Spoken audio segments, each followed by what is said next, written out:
accident. It was accidentally a hard kick to the rib. I was sleeping in the scene. It's in the movie. She says, "You gotta wake up, wake up." And I thought she'd gently give me a tap, and my eyes were closed, and I felt a very Aniston foot come powerfully kicked into the rib. Don't know my own strength. She got strong feet, Jonathan. But I hope you went a bit gentle on him now, because I understand. I know you're not doing your own stunts, Adam, because I believe you're recovering from, or you recently had hip surgery. Yeah. I have a new hip right now. It's the first time the hip has been in Paris so far. The hip is a fan. Enjoying itself. Is this the hip's first film? The hip hadn't been there. The hip's first interview, I gotta say, is going pretty well. This is an exclusive. We have the first interview with Adam's new hip. And you know what, just to make you feel better, I'm going to bring out your old hip now to reaffirm it. Fantastic, I miss that guy. You know, Adam, I'm a huge fan of yours. I love you too, buddy. I love every time I see you. Always have. But I do struggle with you in some ways. It's fine. I struggle often with your dress sense. Not so much today, but I mean, I don't know, Jennifer, if you've noticed this, but normally when one sees photographs of Adam out and about, it just evokes sympathy and pity. No, it's comfort. It's all about the comfort, Jonathan. Really? You find a T-shirt that fits, you wear it. You find a pair of shorts that's a little loose, you wear it. Yeah, well, I mean, but this is why I'm thrilled for you, though, because no less an authority than Vogue magazine has nominated Adam for one of the most stylish men last year, I believe. And he was fashion icon of the year. Have a look at this photograph of the current fashion icon of the year wandering around. I mean, there's something going on there. That's good stuff. You are absolutely That's fantastic. Those socks are good. The shoes feel right. The jacket's puffy. It's all happening, Jonathan. You know you could pull that off. Jennifer, do you not try and help him out? You're off already in 5. I do. Do you understand what I did? Here's what happened. Even after the first murder mystery, my rap gift to him was a wardrobe. They were itchy. I gave him. It was like Garanimals. You could get a couple shirts, a couple pairs of pants, and a jacket, and you could mix and match them. They were itchy. So he. This is nice material, man. You can't. This that is doesn't thin. breathe. Oh my God. The nipples do pop through this, but everything. You can do just about every accent. I've heard you do most accents. You're from Kirby, aren't you? Oh, yeah, I'm from Kirby, which is just outside of Liverpool, I think. Yeah, just on the outskirts. But do you find it easier to slip into all the other ones? I do, actually, if I'm honest. I must just be very lucky. I've got a good ear for it. But what I try to do is either be in that area for a little bit, or I'll watch programmes from where that area is set. I'll watch programmes where that's meant to be from. So, yeah, I've got a good ear for it, really. And American accents are notoriously hard to get, and you've done that a few times. Only because I watched him in Band of Brothers years and years ago. That was one of your first big roles, wasn't it? Yeah, that was. Yeah, there was a load of us in that back in the day. How did you get that accent? That fella was from Wisconsin or somewhere like that, so I just listened to it. I had tapes of it and stuff, and you pick it up. Yeah. You have little get-in words, like for Geordie, it's like Kodak colour gold.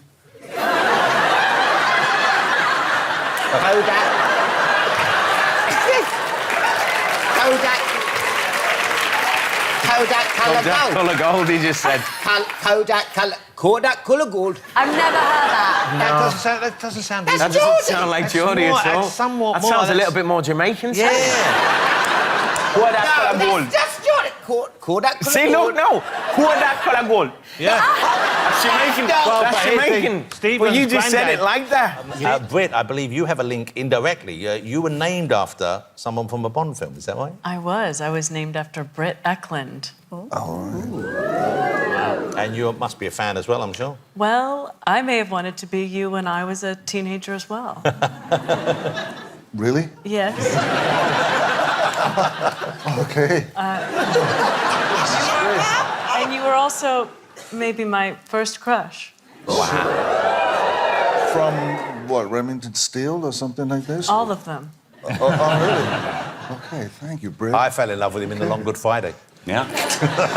I don't know where this story might lead, but I've been told there was some incident involving prosthetics when working together.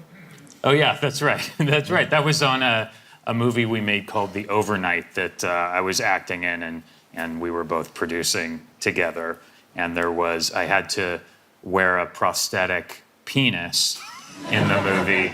In the movie, Jason Schwartzman and I both wore prosthetic penises. His was enormous, and mine was like teensy weensy. And so hold it, your wife is producing this? My wife is producing it. Is this her getting revenge for something at home? Or? That's right. Funny how she cast me in this film. But so when we were shooting these scenes, it had to be applied, it had to be put on, and we weren't going to ask the makeup department to help me out with this. So naturally, my wife, the producer, would come in and help me get the prosthetic penis on. But it was so small. How does that work? Because presumably it can't, if it's smaller than the actual item, then it can't go over the top. Yes. So presumably the original is it has to go somewhere. And then it's just planted on top, like a pimple. That's right. That's right. It's sort of a situation where you're like just pressing down and was it innie or outie? That's Very good. I was reading today an article, just by coincidence, not knowing that you were going to be in it. Vanity Fair. Do you know what I'm talking about? Yeah. And they wrote about your teeth. Yes. Which is, it sounds like a small thing, but you've obviously made an enormous number of people happy by not changing your teeth, which are, you know, they're notable. They are. Like my bent nose, Yes. but yours are better. And you obviously had a time when some people would have said to you, oh, you should get those corrected. Oh, yeah. Awful word. But you stood up for them. Yeah. And they're part of your character. And all the roles you've played that I've seen you in, they've actually enhanced. Thank you. Don't you think? Yeah, I I kind of... Yeah. Thank you. Yeah. It's a real great... I mean, I can't believe the impact my teeth are having. Because the Americans can't believe... But they're all being lovely. Yeah. It's pretty much like... I mean, I've seen all these videos just come up on my Instagram of, like, these orthodontists analysing my teeth and going, so what she has here is a... whatever the hell it is. I don't know what the hell it is. And they, like, dissect my teeth and say what's wrong with it, but then at the end go... but we don't think she should change a thing. And it's like, oh my God, it feels so lovely after a real full circle moment after being bullied for my teeth forever, and now people are clapping in an audience because I've got these dashes. Now people are go to sort of dentists say, I want teeth like that. Yeah. Yes. Can you give them to me? I'd hope that people don't start, like, filing their teeth so they have gaps. Has anyone ever thought that you were wearing false teeth on the front? 100%. 100%. People have been like, they're real? Did you ever study Chaucer when you were made to study it? The wife of Bath is one of the pilgrims in Canterbury Tales, and she has a gap tooth. And it was considered a sign of, shall we say, sexual heat to have a gap tooth. Yeah. Well, I've got several gaps. Hey! So... yeah. But you didn't meet just on the set. You had met previously, is that correct? We met in Cannes Film Festival. Wow, congratulations. Super glam. It was very glam. It was my first one, I remember. It was my first one. Was it? I think it was my only one. No. What did you talk about? What did you bond over? What did we talk about? Our discomfort of being in Cannes. No, I know what we talked about. What? Was it bad? Was it an Cut it out, X or something? Brazilian waxes. Yes, that's right! Do you remember? Well, I'm a fan of them. OK. But you were asking because you were thinking of having one done? Don't ask me how it migrated to that point, but... I do remember that now. How can I forget? I was talking to Emily Blunt about Brazilian waxes, and I remember going, how do you deal with that pain? And you went, you suck it up. So have you ever been waxed, Luke? Yes, actually, yeah. But not Brazilian style? You're all wanting me to say down there, but I wasn't, no. Where was it? Because I did a film called Immortals, and they decided they wanted us all hairless. Like dolphins? Like dolphins, yeah. They call you dolphin Called boy. as Dolph. The exciting news, Emily, though, is that you're coming back over here to work. You're going to be here for about a year, I guess. Yes, almost, yeah. Can you talk about the film that you're doing next? The big film? Doing Mary Poppins. Wow, she's going to be Mary Poppins, ladies and gentlemen. That's pretty good, isn't it? But that's a bit, because this isn't a remake of the much-loved original, is it? No, it's sort of a sequel set 30, 40 years later, and miraculously, Julie Andrews has turned into me. Have you started rehearsing it? We start in November. OK, so you don't know, but have you heard any of the songs yet? I've learnt some of them. Wow. Yeah. OK, you've got to give us something. What? would I ever do that? Because I'm asking you so nicely. No, I Okay, can't. I just can't. the title of one of the songs. No! Does one have the word holiday in it? No. Does one have the word either chimney, or churu in There's it? no churu. No churu? But you never know, there might be a chim. Might be a bit of chimney. You never know. Does she have a giant bag that she gets loads of shit out of? And we're going for like a fanny pack this time. Have you done much singing and dancing and things before, though? No dancing. I can sing a bit, but... You can sing really well. No, not... I mean, Yes, you got whatever. beautiful OK, voice. so when we go out after the show karaoke tonight, what's your karaoke jam, Emily? I really enjoy a bit of Aerosmith, Don't Want to Miss a Thing. Aerosmith. Luke? Classic. My new one is When We Were Young by Adele. Wow. I love that. And you give it the full emotion? Full Adele. Well, we got to hear a bit of that right I now, bet Luke. you go all out. Luke, we got to hear a bit of that now. Come on. Everybody loves the things you do. From the way you talk to the way you move.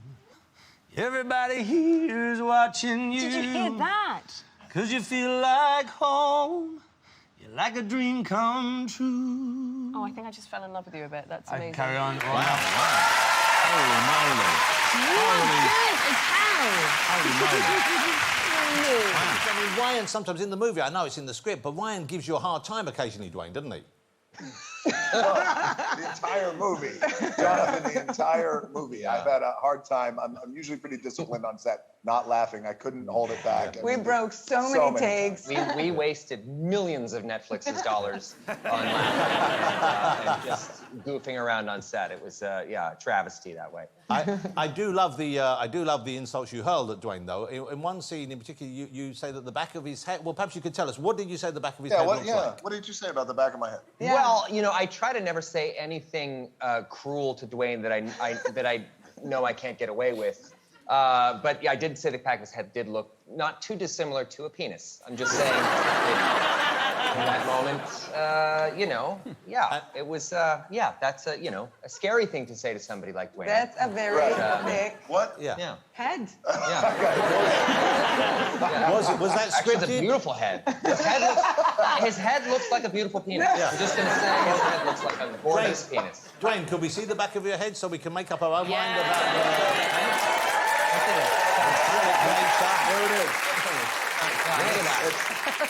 It's stunning. Yeah. And hard as a rock. Yeah. I love working with Matthew. And presumably you got on off screen as well, did you? Yeah, we sure did. And then we did another movie called Fool's Gold together. I remember that from that film. It starts with your characters popping out of the sea and then kissing. And are they... Because often I talk to actors and they say, well, the kissing scenes, romantic scenes, they're not that much fun to shoot. That was definitely not that fun to shoot. Ocean and swimming and kissing is not always pleasant. I've always thought, when I see sex scenes, I'm like, fucking, how do you not do that? It's a bit like, you know what I mean? Like, no, come on, everyone's thought it. Everyone's thought you watch a sex scene and you're like, rah, like, how are you not doing that? Like, care to explain, please? I'm sitting here thinking about it. Yeah, like, as in, what's the like, as in, of course, it's your job, innit? But like, from just your average punter, and I speak on behalf of everyone, it looks extremely difficult. It's like, is there, not to sound crude, but can there be arousal? You know what I mean? Just like, everyone thought it, but do you get what I mean? Interesting question. No, as in, I feel like I'm digging it, but you know what I mean, though? Well, I think that it's so mechanical, and there's so many people around, in the sense of usually they close the set and you kind of have to talk it out, and the boys wear belts. Okay. You know, it's Just very keep stuff down. Yeah, it's very tucked. So all of that so takes the... It kind of takes the the fun out of it, I guess.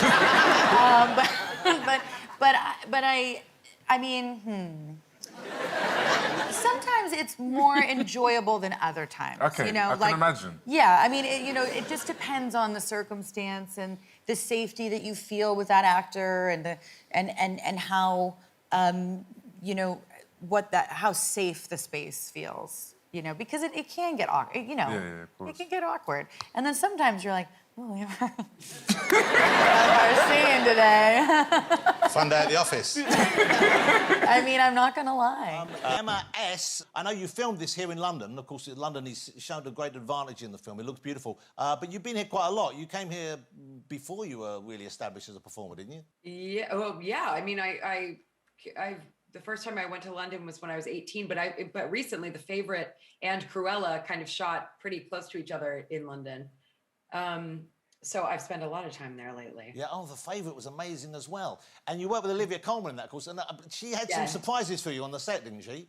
What, are you talking about the sponge? I am asking about the sponge, but I thought I'd approach it as elegantly as possible because it's quite... You can't approach the sponge elegantly. She tells that story as if it was a surprise, but I asked for that sponge. OK, can we, just for the people who don't know what we're talking about, tell us what this is. Oh, it's filthy. This is filthy. All right, you know, I got to diddle Olivia Colman in the movie, right? And so I have to, you know, kind of reach up her skirt, and there's just nothing there, and you have to kind of move your arm as if something's happening. And so, we put a damp sponge about it's so disgusting. And then I just sort of had to, you know, fondle a sponge. Did she put a tiny little wig on it? That would have worked. Yeah. Yeah. See, that's the attention to detail that wins Oscars. Yes. That really is. Right. That's exactly right. I don't know if you know this, Ashley, but we have a kind of a very, very committed, so solid fan on the couch with you there. Do you? Can you guess which one? Is it Daisy? Yeah, Daisy. Although Warwick has rapped in a movie. In Leprechaun, Warwick does a leprechaun rap. Just about that. But last time you were on, Daisy, you were talking about your love, or a while back, for So Solid, and you did a big chunk of 21 Seconds. Yes, I know it very well. That's all I ever did at school. Was I think I had the album and it had the lyrics in there. That was all me and my friends did in like geography, was just try and learn the lyrics. Learn that? I don't know where Asia is. If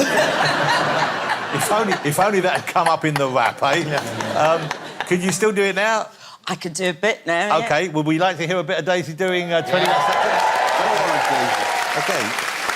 Would you like that? You just do it as I've got to have a mic. Yeah, okay. Bloody right. Okay, wow.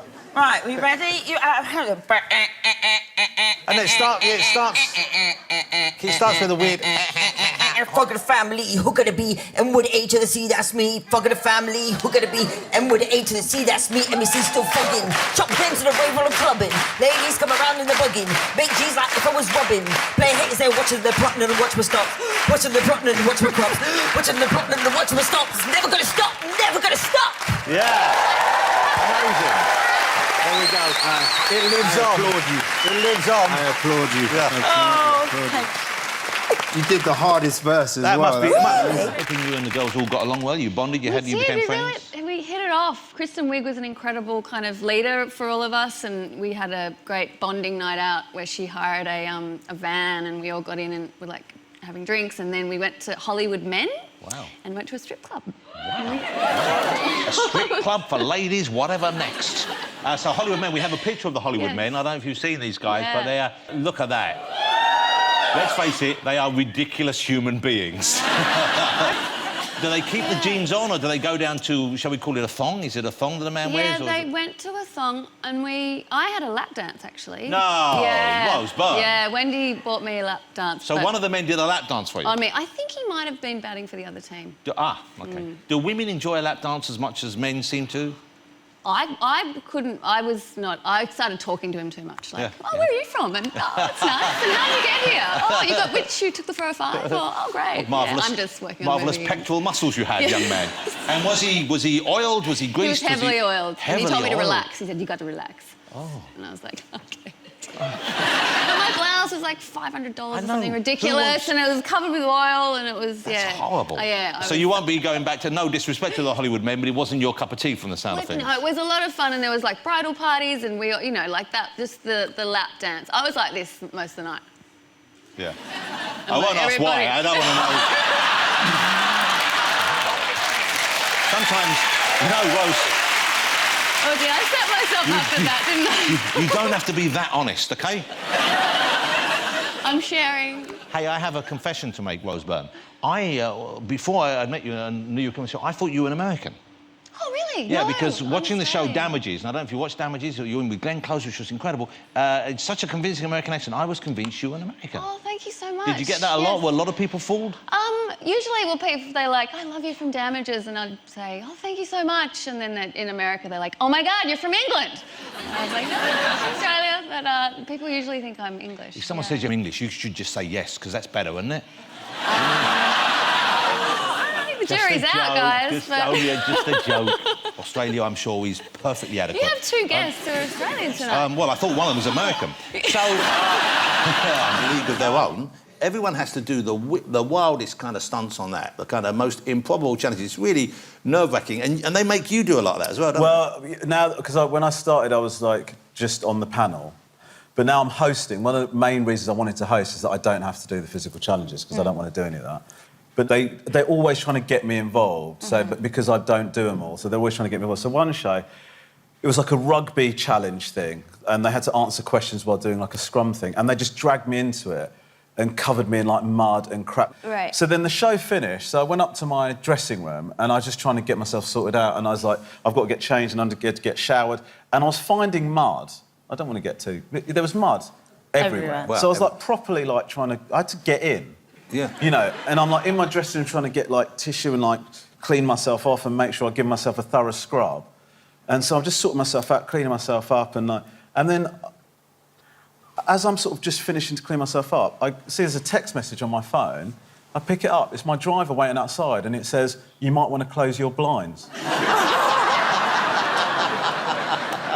Yeah, so it was basically... But where it was where all the audience come out of the show. So I'd given them a little League of Their Own post-credit bonus. And I say, you know, yeah, that was right. Not even a full wall whistle there, just half. Yeah, horrible. Bella, how would you do in a zombie apocalypse? How do you think you would cope? I think I'd be all right, you know. But you have to forage for food and stuff. That's totally fine. Yeah. I'm a vegetarian. OK. Well, he's a very well-known vegan. I'm veganish. I eat eggs now. Sorry. OK. I'm so letting you're us not. down. No. I'm the same, actually. I'm vegan, but if I'm really hungry, I will have a bit of pork. No. Let me ask you about accents. You should come to Pig Wrestling Club. I'd love to. Yeah. Anyway, Is sorry, there a John. pig wrestling club? No, I just made that up. I very nearly wrestled a pig. Why? When? Well, because I used to have pigs as pets, and if you've got a pig, any pig owners in the audience will know. No? OK. Because you have to oil a pig. As you know, you have to oil a pig. If you have a pig, you have to oil your pig. What? You oil the pig. Because they get dry skin. They get dry skin. So you go out with pig oil that you get in a big can. It says the size pig oil. You put... The pigs see you come in and they know what they're in for. They're looking forward to it. OK, that's... No. They want the relief of the smooth skin. Oh, wow. No, you can't go, I oil my hands. The pigs go like this because they know what they're in for. They know they're getting... It's Jonathan coming round. Oh, bloody hell. It's horny old Jonathan with his pig oil again. Look, getting his hands all warmed up. It doesn't make any difference, Jonathan, you pig pervert.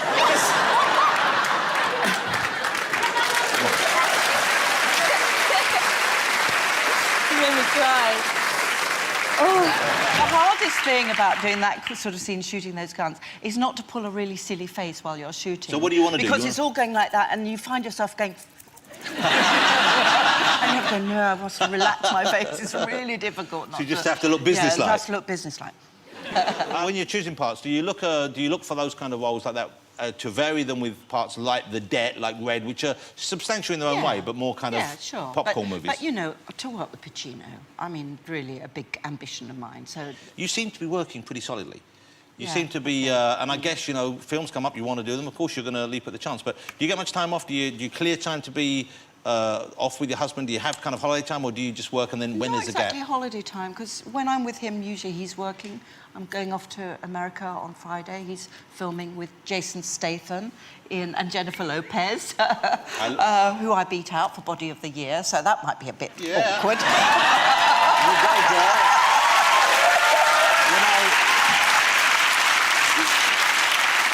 I've met her and she's really Hey, Mamma Mia, who imagined that would be the success it was? I mean, that it just went crazy, didn't it? I can't even believe what happened with that movie. I mean, it was a huge success on the stage for years and years and years. And, you know, ABBA just, it's classic. I mean, that music just sits in your head for so long. You can't stop singing it under your breath. And after a while, we got really annoyed with it, especially because all I had in my head was Our Last Summer, sung by the lovely Colin Firth. Which he's good. He's got the voice. He could have been worse. You could have had one of the ones that Pierce was singing in your head, because he... Yeah, no, I did have SOS in my head. He kind of croaked him out, didn't he? I thought he was really good. He's lovely. He's lovely and charming, but you know he would never win a karaoke contest, would he? Here's the weird thing, though, and it's not weird, but I find it remarkable, is Mamma Mia is the highest-grossing musical film of all time. Right. Yeah. And you know what's also really weird is that I just found out that, well, I worked on a movie, and this is a non-sequitur, but I just did a movie about the porn industry, and Deep Throat, the movie, the feature-length film porn movie, actually grossed the same amount as Mamma Mia. Wow. We can talk about it later, though. Yeah. Wow. $600 million. And that didn't even have Meryl Streep in it.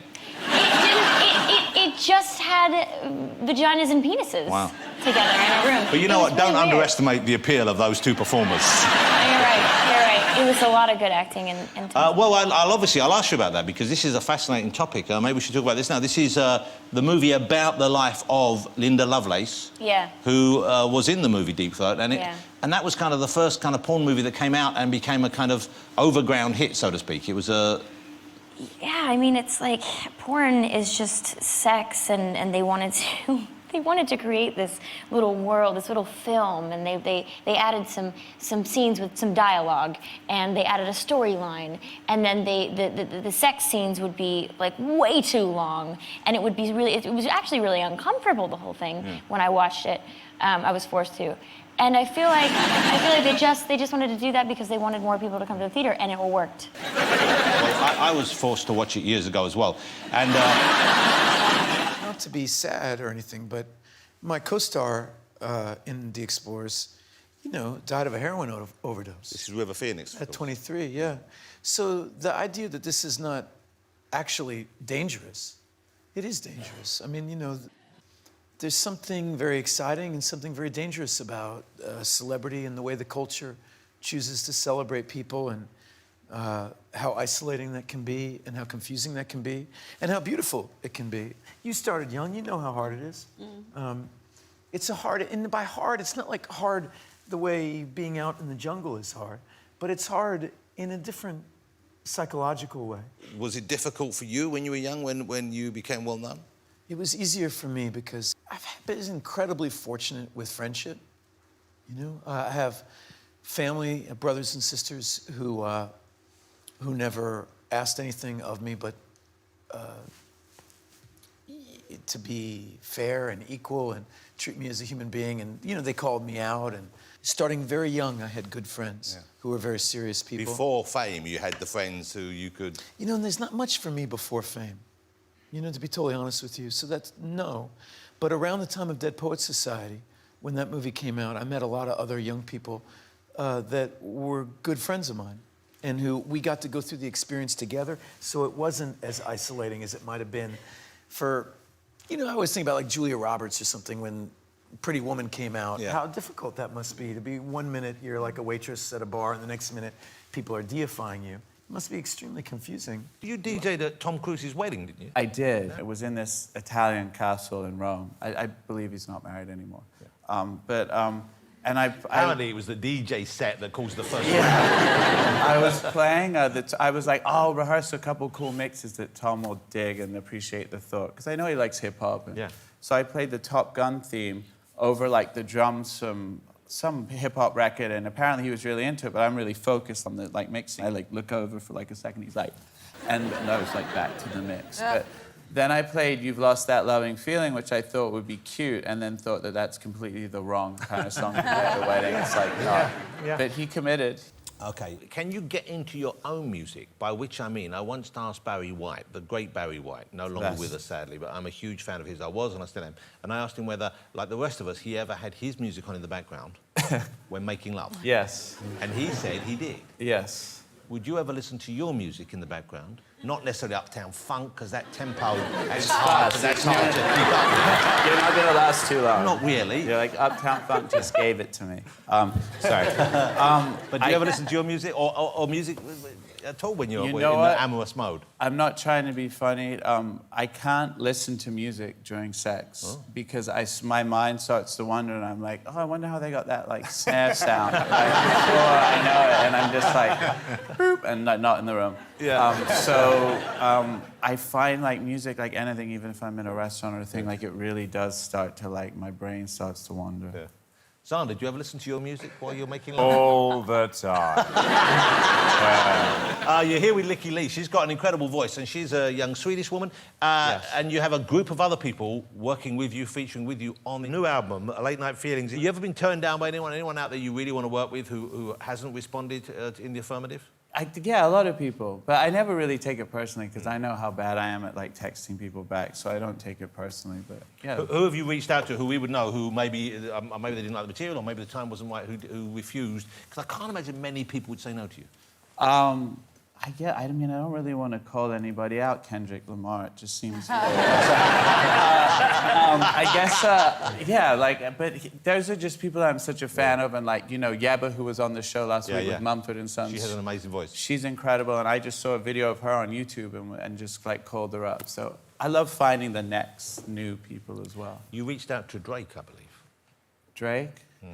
I did. You know what? He seemed like he'd be the kind of person into a handwritten letter. Might appreciate the thought. He's a little emo. Yes. So I did. I got this like, it's so embarrassing. I don't know how you know this story. I found this black, nice paper and wrote in this gold pen. Can I stop you there? Yeah. That's trying too hard. It is. He probably thought I was going to ask him out. I just wanted him on the track. We were all the cast, the crew, the admin staff, the hotels. We were all in these. I mean, I say in, but they were gigantic, beautiful resorts. But we were all there, breakfast, lunch, and supper. Presumably, you can't then get away from people either. Well, yes, there is some of that stuff. You do see people all the time, but you can get away. Some people didn't leave the hotel. Some people didn't leave their room. My wife and I went and travelled to different, all around Thailand, and we went to Cambodia, we went to Bhutan and stuff. Who didn't leave their room? If it's not giving something... you know that what? sounds Say weird, the show, doesn't what it? happens? What, 7 months someone didn't leave their room? There were some weird people, let me tell you. Someone didn't leave their room for 7 months? Virtually, never appeared socially, yeah. OK, you're not going to tell me here, though, are you? No, of course not. What happened in Will you Thailand tell me stays in afterwards? Thailand. I will tell you afterwards, yeah. You tell me afterwards, and I'll tell you all afterwards, OK? But does it worry you, though? Because obviously, you know, you've wound up with an incredible show, but you also had, from the sound of things, an incredible experience making it. It's very intense, you know. First of all, there's the experience of living in Thailand, but my character, Tim Ratliff, is miserable and suicidal and stripped down, gets his entire personality removed, essentially. I liked the stripping down bit. Thanks very much. There's a good bit in it, guys. Yeah. But you don't really like talking about that, do you? Well, it's just because the show is so fabulous, it seems a little bit odd to be talking about my dick all the time. I don't know. There are other things to talk about. Well, yeah, but it's a... Bigger things, as there were. You know. Bigger fish in the sea. But because people were talking about whether it was prosthetic or not, weren't they? They were. Yeah.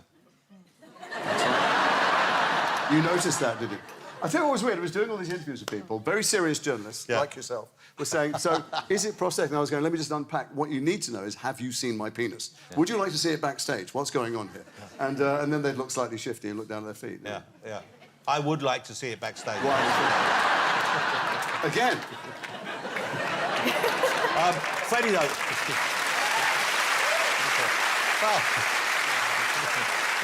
Freddie's getting very nervous now. Freddie, we should explain. What the fuck's going on here? Because Freddie hasn't seen White Lotus. Can I ask Freddie a question? Yeah. I'm in a film called... I'm not getting my pants. No, fair enough. But I'm in a film called Death of Stalin, which I played a Yorkshireman. Yeah. And I did it because when I read it... Thanks to that one person over there. Yeah. When I read it, I phoned the director and I said, can I play in Yorkshire? Because Yorkshiremen are the bluntest, most honest people I've ever met. You don't have to tell me if you've seen it, but is that true? Do you think that Yorkshire people are more honest than the rest of the country? I'm from Lancashire. Yeah.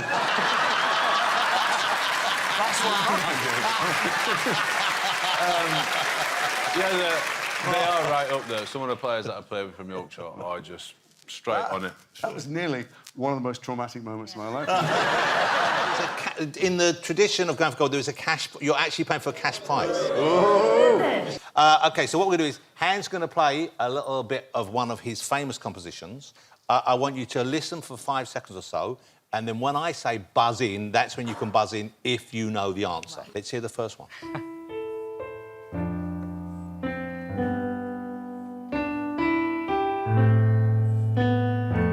You may buzz in. It's really nice. Are we allowed to buzz? So nice. Are we allowed to buzz? Nobody gets it? We're just enjoying yourself. Chris is in there. I'm going to just go for Gladiator. Yeah. That's 1 point to Chris. Here we go. Yeah. OK, here's the next one. Remember, wait till I say buzz in.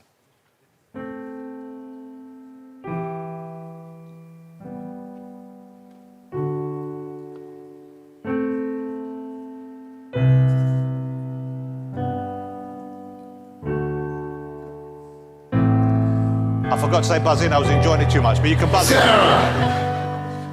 I'm going to feel really bad if I've got it wrong. It's so beautiful. Is it Interstellar? The other end. No, don't. OK, fine. All right, sorry. OK.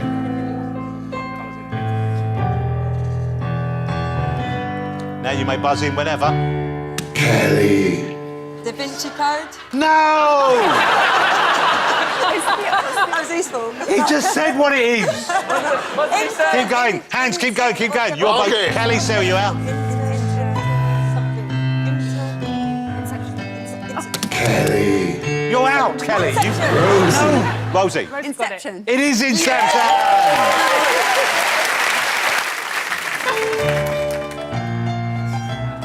Rosie. No, I didn't say buzz in yet. I was dancing. OK, buzz in. Rosie. Pirates of the Caribbean. Yes, it is. OK, so Rosie in the lead with 2.